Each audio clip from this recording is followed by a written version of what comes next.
អូនកែក្រុមយ៉ាងមិនដោយស្នេហ៍ដំបងដែលយើងធ្លាប់សាងបងខំផ្លែងគ្រប់យ៉ាងមិនដូចពីមុនឡើ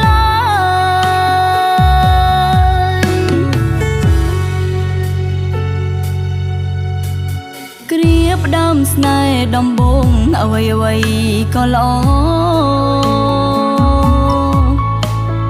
អីលើល្អងក៏អូនធ្វើអ្វីក៏ខំ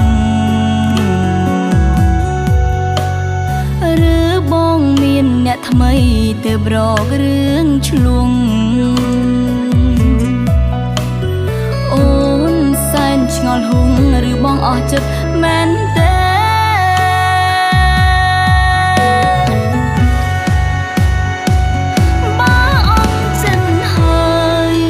ដេញឡើយមិនប្រាប់តាមត្រង់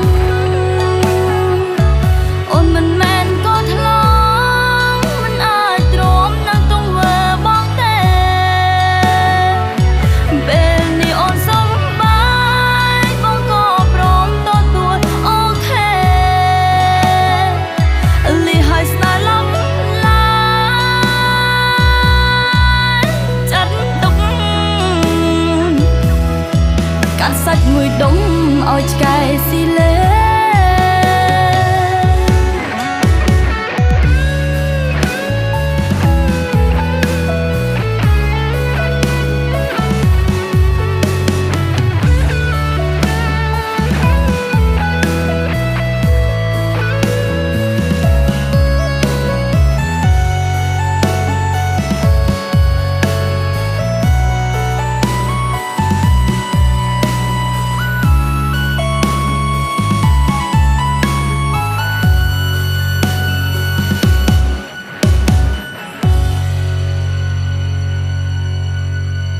គ្រាផ្ដើមស្នេហ៍ដំបងអ្វីអ្វី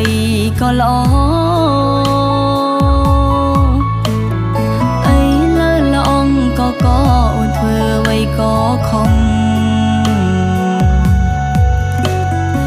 ឬបងមានអ្នកថ្មីទើបរករឿងឆ្លងអូនសែនឆ្ងល់ហុងឬបងអស់ចិត្តមែនទេ